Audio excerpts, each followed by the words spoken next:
So, hey everyone, welcome back to the channel. And today we will discuss overview of development stages in the psychology, chapter 3, human development NCERT. तो आज हम chapter 3 की series को ही continue करते हुए आज हम डेवलपमेंट स्टेजेस के बारे में पढ़ेंगे और देखेंगे कि ये बेसिकली होता क्या है। देखिए, ह्यूमन डेवलपमेंट एक लाइफ लॉन्ग प्रोसेस है, हमने जहां तक की देखा था, है ना, जिसमें फिजिकल, कॉग्निटिव, इमोशनल और सोशल चेंजेस आते ही रहते हैं। तो बेसिकली ये क्या है, ये डेवलपमेंट अलग अलग स्टेजेस में होती है, राइट। तो अब इसके कुछ मेजर स्टेजेस हैं और कुछ एक ह्यूमन का पूरा लाइफ स्पैन है जिसको आज हम डिस्कस करेंगे और बहुत ही ब्रीफ में डिस्कस करेंगे। देखिए, पहला होता है आपका इन्फेंसी। दैट मीन्स कि आप बहुत ही मतलब एक रैपिड फिजिकल ग्रोथ के बारे में बात कर रहे हैं हम, ठीक है। Infancy means and toddler, basically इसको हम टोडलरहुड भी बोलते हैं। मतलब जहां पे बच्चा चलना, बोलना और बेसिक चीजें सीखता है। मीन्स इमोशनल बॉन्ड कैसे बनेगा, जैसे उसको अपनी मदर से बहुत ज्यादा अटैचमेंट होती है, राइट। और सेंसरी और मोटर स्किल्स का जो छोटा मोटा जो डेवलपमेंट है वो होता रहता है। तो एज पर Piaget, it is a sensory motor stage, basically जहां पे बच्चा चीजों को थोड़ा थोड़ा सेंस करना सीखता है, राइट। अब सेंस भी कैसा करेगा वो, तो मतलब उसको चीजें समझ में कैसे आएंगी और बेसिकली उसका जो बेसिक डेवलपमेंट है वो भी किस तरीके से होगा, है ना। उसको अटैचमेंट कैसे होगी, उसका ट्रस्ट कैसे डेवलप होगा, वो मिसट्रस्ट कैसे करेगा, that will be based on the Erikson and the Bowlby. Second thing is that there is a early childhood. Now, what do you mean by early childhood? That is 2 to 6 years old. बच्चा independent होना शुरू करता है, language, imagination और social skills को develop करने की कोशिश करता है। Basically play based learning is very very important, right. Third one is the middle childhood, जो 6 से 12 साल तक का होता है। स्कूल जाने के समय एकेडमिक स्किल्स डेवलप होती हैं, पीयर ग्रुप का इन्फ्लुएंस बढ़ता है और लॉजिकल थिंकिंग और डिसिप्लिन के साथ सीखना शुरू करता है। फिफ्थ वन इज आप जहां पे आपकी चीज, अच्छा ये तो बेसिक, ये हो गया एकदम basic structure. Next is your adolescence. 12 से 18 साल मतलब प्यूबर्टी के चेंजेस आते हैं, मतलब फिजिकल और हार्मोनल जो आपकी ग्रोथ है, आपकी चेंजेस है, वो धीरे धीरे डेवलप होनी शुरू होती हैं। Second thing is that there is identity development, मतलब मैं कौन हूँ, मैं किस लिए हूँ। होता है ना, बहुत बार बच्चों को इमोशनल चैलेंजेस को फेस करना पड़ता है। Third one is the emotional ups and downs. इस एज में सबसे ज्यादा मूड स्विंग्स होना, पीयर प्रेशर होना और सबसे ज्यादा एक आइडेंटिटी इंफॉर्मेशन होना, मतलब कि मैं कौन हूँ, मैं क्यों हूँ, मैं किस लिए आया हूँ यहाँ पे, ये this is your confusion part, that is Erikson. Fifth stage is your early childhood, means 18 से 40 ईयर्स तक, जहां पे आप करियर, रिलेशनशिप्स बनाते हैं, इंडिपेंडेंसी और रिस्पॉन्सिबिलिटी को समझते हैं, उसको टाइम देते हैं, लॉन्ग टर्म गोल्स को सेट करते हैं, मतलब it's all about your growth period. Sixth is your middle adulthood, 40 to 65, मतलब जहां पे आप स्टेबिलिटी, पेरेंटिंग और लाइफ गोल्स को अचीव करने का एक प्रॉपर टाइम देखते हैं।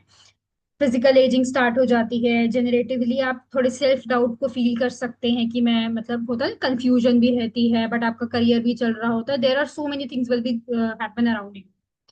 ओके, तो एक होता है आपका एडल्ट, लेट एडल्टहुड, मतलब रिटायरमेंट वाला, रिफ्लेक्शन का टाइम। हेल्थ इश्यूज कॉमन हो जाते हैं, diabetes, BP, there are so many things, है ना। और लाइफ को इवेल्युएट करना, मतलब या तो आप अपनी लाइफ से इस एज में सेटिस्फाई होंगे या फिर आप किस चीज को लेकर रिग्रेट कर रहे होंगे, right. Okay, so last stage and the most, इसको आप लास्ट स्टेज भी कह सकते हो, and your starting journey, I think basically this is a starting journey, that is prenatal stage, मतलब कंसेप्शन से बर्थ तक, जब बेबी माँ के वूम में होता है, ठीक है। इस स्टेज में सबसे ज्यादा फिजिकल डेवलपमेंट होती है। और दूसरी बात, जीन्स और माँ की हेल्थ बहुत ज्यादा इंपॉर्टेंट होती है, दैट इज योर प्रीनेंटल स्टेज, जहां पे मदर कंसीव करती है। तो basically, prenatal stage will be divided into some key factors, that is germinal stage, embryonic stage and much more, ठीक है। तो जर्मिनल स्टेज मतलब 0 से 2 वीक्स, जब मदर एग को बिल्कुल ही मतलब कहते हैं ना कि उन्होंने भी जस्ट स्टार्ट किया है, तो जो उसका ड्यूरेशन होता है 2 हफ्तों का होता है। और इसका जो आप ये भी कह सकते हो कि इसका जो फर्टिलाइजेशन है वो स्पर्म के डेवलपमेंट की वजह से होता है, या स्पर्म के एक तरीके से इन्वॉल्वमेंट की वजह से ये स्टार्ट होता है, राइट। दूसरी बात ये, this is all a biological process, ये हम अपनी बायोलॉजी में भी पढ़ चुके हैं। तो इस स्टेज में स्पर्म और एग मिलकर एक जाइगोट बनाते हैं, और जाइगोट बहुत फास्ट डिवाइड होता है और यूट्रस तक ट्रैवल करता है। अगर आप ये कह लो आम भाषा में, अगर ये सक्सेसफुली इम्प्लांट होता है तो यूट्रस के वॉल पर, तो प्रेगनेंसी कंटिन्यू होती है। अगर इम्प्लांट नहीं होता जो, तो फिर प्रेगनेंसी क्या होती है, नेचुरली एंड हो सकती है। Second stage is embryonic stage, मतलब थर्ड वीक से लेके 8 वीक तक। अब बेबी को एम्ब्रियो बोला जाता है बेसिकली। इस टाइम पर मेजर ऑर्गन्स डेवलप होना स्टार्ट होते हैं, आपका हार्ट, आपका ब्रेन, आपकी spinal cord, and there are so many parts. For example आपके जैसे बॉडी पार्ट्स हैं, हाथ पैर आंख, ये सब बेसिक स्ट्रक्चर डेवलप होते हैं। ये स्टेज बहुत ही ज्यादा सेंसिटिव होता है। कोई हार्मफुल चीज जैसे अल्कोहल या ड्रग्स, दैट इज टेराटोजेंस, मतलब डेवलपमेंट को इफेक्ट कर सकती हैं, है ना।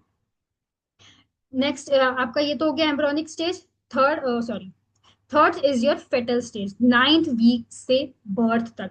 एम्ब्रियो ऑफ फ्यूटस बन चुका है बेसिकली, अब बॉडी ऑर्गन्स ग्रो करते हैं और बिल्कुल मेच्योर हो जाते हैं।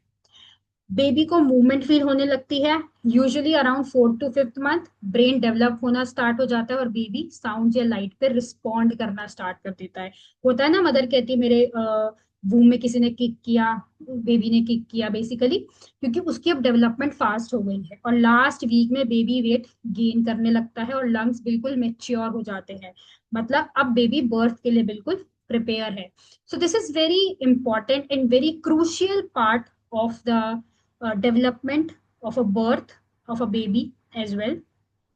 सो importance of the parental stages that की एक वो फाउंडेशन डिसाइड करती है हेल्थ, है ना।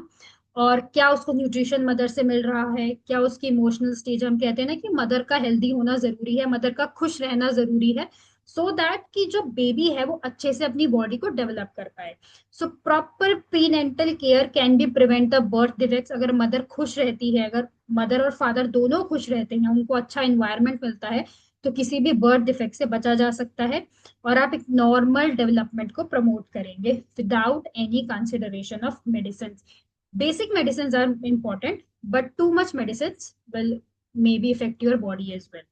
So yeah, this is all about the development part. And in tomorrow's session we will continue this session, and yes, we will talk about a lot more things in the human development chapter. So thank you so much. So do subscribe this channel for the upcoming updates.